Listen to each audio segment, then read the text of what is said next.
बिस्मिल्लाहिर्रहमानिर्रहीम। अस्सलामु अलैकुम एवरीवन।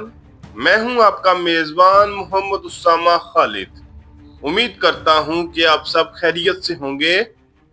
कुर्रुश उस्मान की एपिसोड नंबर 177 का दूसरा ट्रेलर रिलीज हो चुका है और आज की वीडियो में हम उसी ट्रेलर पे बात करेंगे कि उस ट्रेलर में नई एपिसोड के हवाले से क्या चीजें दिखाई जा रही हैं। लेकिन उससे पहले कुछ तारीखी लिहाज से मैं बात करना चाहूंगा कि जो लोग ये कह रहे हैं कि मंगोल इस तरह से उस्मान बे को कैसे कैद कर सकते हैं जब उस वक्त मंगोलों की ताकत कम हो चुकी थी, तो मेरा उनके लिए ये जवाब है कि ईवन के इस यानी कि उस्मान बे के टाइम से 70-80 साल के बाद जब सुल्तान बायज़िद का टाइम आया तो उनको अमीर तैमूर से एक जंग में शिकस्त हुई थी, जिसके बाद उनको कैद में लेकर जाया गया था। तो ये मंगोल खत्म हो चुके थे, यानी कि उनकी ताकत कम हो चुकी थी, लेकिन इतनी ताकत कम नहीं हुई थी जितना आप सोच रहे हैं कि वो बिल्कुल ही कमजोर हो गए थे और उस्मान बे या तुर्कों को बिल्कुल भी चैलेंज नहीं कर सकते थे। खैर, अब ट्रेलर पे भी बात करते हैं, लेकिन उससे पहले अभी तक जिसने मेरा नया चैनल सब्सक्राइब नहीं किया वो मेरे नए चैनल को सब्सक्राइब करे। मेरे नए चैनल का नाम है हिस्ट्री विद उसामा और यहाँ पर आपको फ्यूचर में वीडियोस देखने को मिलेगी। बढ़ते हैं इस वीडियो की जानिब और देखते हैं कि इस ट्रेलर में क्या चीजें दिखाई जा रही हैं। अब यहाँ पर ट्रेलर के पहले ही सीन में उस्मान बे को सोगोत में लेकर जाया जा रहा है। तो बेसिकली उलूगान का मकसद ये होगा कि उस्मान बे को सोगोत में लेकर जाया जाए और वहाँ के लोगों के सामने इस तरह से उस्मान बे को दिखाया जाए ताकि लोगों का एतमाद उस्मान बे पर खत्म हो जाए।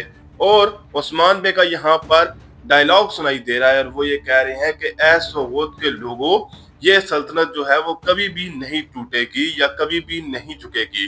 तो देखते हैं कि इसके अलावा इस ट्रेलर में क्या चीज दिखाई जाती है।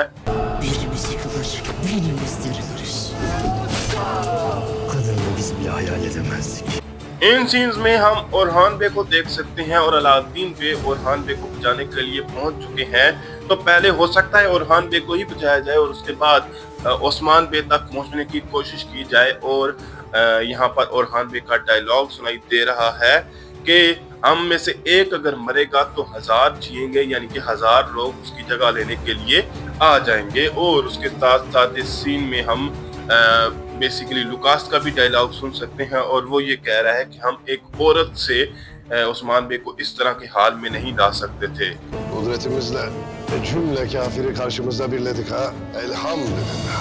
अब यहाँ पर लुकास और सोफिया को जब उलूगान के सामने उस्मान बे देखेंगे तो वो ये बात कहेंगे कि हमारी ताकत से तमाम जो काफिर हैं या हमारे जितने भी दुश्मन हैं वो इकट्ठे हो चुके हैं। और उसके बाद वो इस बात पर अल्हम्दुलिल्लाह कह रहे हैं कि हम इतने ताकतवर हो चुके हैं कि हम लोगों को शिकस्त देने के लिए तमाम दुश्मनों को या तमाम काफिरों को इकट्ठा होना पड़ा है, यानी कि अकेले अकेले वो हमें शिकस्त नहीं दे सकते और इसी तरह की चालों से ही शिकस्त दे सकते हैं। तो इसके आगे देखते हैं कि उस्मान बे क्या कहते हैं। Osman Bey benim sevdamdır. Bu obadan gireceksin. Bu obaya beni Osman Bey davet etti. अब यहाँ पर बेगम खातून और बाला खातून का सीन भी दिखाया जा रहा है, क्योंकि आप जानते हैं कि गोंजा खातून ने बेगम खातून की असलियत बाला खातून को बता दी है। तो अब बाला खातून बेगम खातून को ये बात कह रही हैं कि आप इस कबीले से चली जाएंगी या यहाँ से चली जाएंगी, लेकिन बेगम खातून का कहना है कि इस कबीले पर मुझे उस्मान बे ने दावत दी है। तो देखते हैं कि इससे आगे क्या चीज दिखाई जाती है और बाला खातून उनके साथ क्या सलूक करती हैं।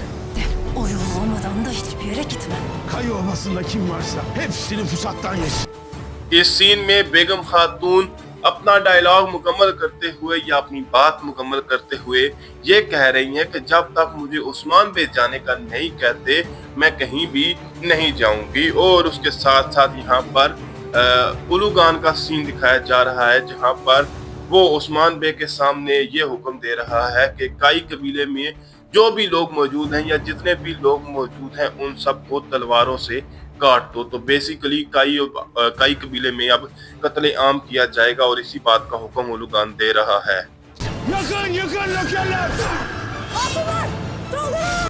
एक जानब जहां पर उस्मान बे सिर्फ इस वजह से कैद में गए थे ताकि उनके कबीले के मासूम लोगों को नुकसान न पहुंचाया जाए, और दूसरी जानब मंगोल फिर भी कबीले पर जुल्म करते हुए नजर आ रहे हैं। और यहाँ पर आप देख सकते हैं कि अल्तुगाई अपने तमाम नौकरों के साथ मौजूद है या सिपाहियों के साथ मौजूद है और ये कह रहा है कि यहाँ के तमाम लोगों को जला दो और मार दो।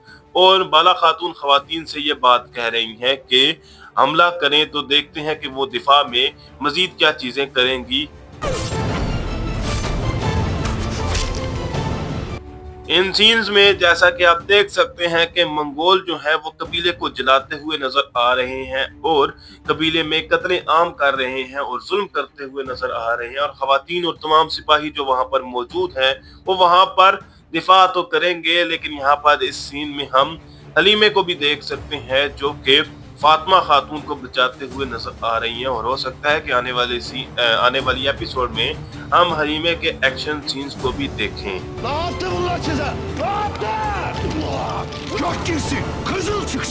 अब इन सीन्स में आप देख सकते हैं कि गोंजा खातून और जो हुलाफिरा हैं और फातिमा खातून तमाम जो मासूम खवातीन को लेकर कबीले से निकलती हुई नजर आ रही हैं। तो हो सकता है कि वो उनको किसी महफूज जगह पर लेकर जाएं और कबीले से उनको बचा कर लेकर जाएं, और उस्मान बे को फिर कबीले में लेकर आया जा रहा है। और यहाँ पर कबीले की हालत देखकर उस्मान बे ये कह रहे हैं कि इन लोगों ने तुम्हारे साथ क्या किया है, और मेरी तलवार जो है वो इनके जिस्म में साफ जाए और खून से भरी हुई बाहर निकले। तो देखते हैं कि इससे आगे उस्मान बे क्या कहते हैं। कबीले की इस हालत को देखने के बाद उस्मान बे के गुस्से को आप देख सकते हैं, क्योंकि उन्होंने ये कुर्बानी सिर्फ कबीले के लिए दी थी ताकि कबीले के लोगों को नुकसान न पहुंचाया जाए। और अब इसी हालत को देखकर उस्मान बे ये कह रहे हैं कि दांत के बदले दांत, कान के बदले कान और जान के बदले जान अगर मैं ना हासिल करूं। तो देखते हैं कि इससे आगे उस्मान बे क्या कहेंगे। और उस्मान बे की ताकत का आप यहाँ से अंदाजा लगा सकते हैं कि उन्होंने अपनी ताकत से तमाम जंजीरों को भी तोड़ दिया है। ट्रेलर के लास्ट सीन में उस्मान बे अपनी बात को मुकम्मल करते हुए ये कह रहे हैं कि अगर मैं ऐसा नहीं करता, यानी कि मैं जान के बदले जान हासिल नहीं करता और अपना इंतकाम नहीं लेता तुम लोगों से, तो फिर मुझे भी उस्मान बे ना कहना। तो देखते हैं कि मजीद क्या चीजें हमें आने वाली किस्त में देखने को मिलेगी और तीसरे ट्रेलर में क्या चीजें देखने को मिलेंगी, ये हमें आने वाले वक्त में ही पता चलेगा। और नेक्स्ट वीक जब एपिसोड आएगी तो तब अंदाजा होगा कि क्या चीजें हो रही हैं। फिल वक्त के लिए इतना ही।